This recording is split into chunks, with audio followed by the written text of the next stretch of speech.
පවුලේ වාහනයක් නම් ටොයෝටා රශ්ම තමයි. ශ්‍රී ලංකාවේ අපට විශ්වාස ටොයෝටා ලංකා. අයිබෝන් ක්‍රීඩාලෝලී ඔබ සියලු දෙනාට සංචාරක බංග්ලාදේශ කණ්ඩායම සහ ශ්‍රී ලංකාව අතර පැවැත්වෙන පළමු ටෙස්ට් ක්‍රිකට් තරගයේ සිව්වන දිනයේ ආද ක්‍රියාත්මක වුණා ගාල්ල ජාත්‍යන්තර ක්‍රිකට් ක්‍රීඩාංගණයේදී පළමු ටෙස්ට් තරගයේ කාසිය වාසිය දිනාගත් සංචාරක බංග්ලාදේශ කණ්ඩායම පළමුවෙනිම සඳහා ඔවුන් පන්දුර පහර දෙමින් දැවැන්ත ලකුණු පුරුවක් ගොඩනැගෙන්නට සමත් වුණා. ඒ සියලු දෙනා දැවි ලකුණු 495ක දැවැන්ත ලකුණු පුරුවකට හිමිකම් කියමින් ඒ අනුව ඊයේ දිනේ සඳහා තරගය නතර කරන විට ශ්‍රී ලංකා කණ්ඩායම කඩලු 4ක් දැවි ලකුණු 368ක් ලබාගෙන සිටියා. අද දින සඳහා තරගය ආරම්භ කරේ උදෑසන 9:45ට.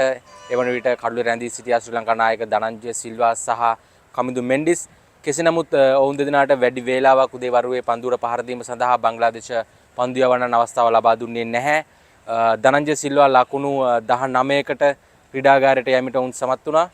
ඒ වගේම කුසල් මෙන්ඩිස් ඉතාමත් අවාසනාවන්ත අයුරින් ලකුණු 5කට දැවී ගියා.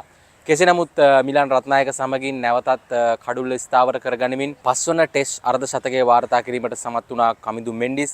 ඒ ලකුණු ඔහුගේ ඉනිම ලකුණු 87ක් දක්වා රැගෙන යමින් කෙසේ නමුත් ඔහු ශතකයේ ආසන්නයේදී දවා ගැනීමට සමත් වුණා බංග්ලාදේශ පන්දු යවන්නන්. ඒ අනුව ශ්‍රී ලංකා කණ්ඩායම අද පළමු ඉනිම සඳහා සියලු දෙනා දැවි ලකුණු 485ක් රැස් කිරීමට සමත් වුණා. ඒ බංග්ලාදේශ පළමු ඉනිමට ලකුණු 10ක් පිටුපසින් සිටමින් එහිදී විශේෂයෙන් මතක් කර යුතුයි මිලන් රත්නායක ලකුණු 39ක් ලබා ගැනීමෙන් ඉතාමත් වටිනා ඉනිමක් ක්‍රීඩා කරා. කෙසේ නමුත් අවාසනාවන්ත විදිහට ශ්‍රී ලංකා කණ්ඩායමේ අවසන් කඩලු 4 ලකුණු 15ක් තුල බිඳ දැමීමට සමත් වුණා බංග්ලාදේශ පන්දු යවන්නන්. බංග්ලාදේශ කණ්ඩායම වෙනුවෙන් නයිම් හසන් කඩලු 5 අවස්ථාවක් වාර්තා කරා. ඒ ලකුණු 121කට කඩලු 5ක් බිඳ දමමින් ඒ වාර්තාගත වූයේ නයිම් හසන් බංග්ලාදේශින් එපිට තරගයකදී කඩලු 5 අවස්ථාවක් ලබාගත් පළමු අවස්ථාව ලෙසයි.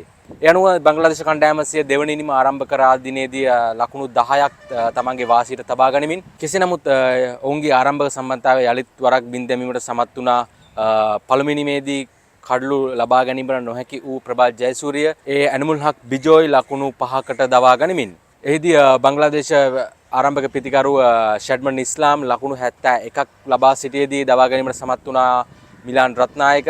ඒ අනුව සිව්වන දිනයේ සඳහාද තරගය නතර කරන විට දෙවන ඉනිම සඳහා පන්දුර පහර දෙමින් සිටින බංග්ලාදේශ කණ්ඩායම කඩලු 3ක් දැවි ලකුණු 177ක් ලබාගෙන සිටිනවා. කඩලුවේ රැඳී සිටින්නේ නායක නජ්මුල් හුසේන් සැන්ටෝස් සහ මුෂ්ෆිකර් රහීම්.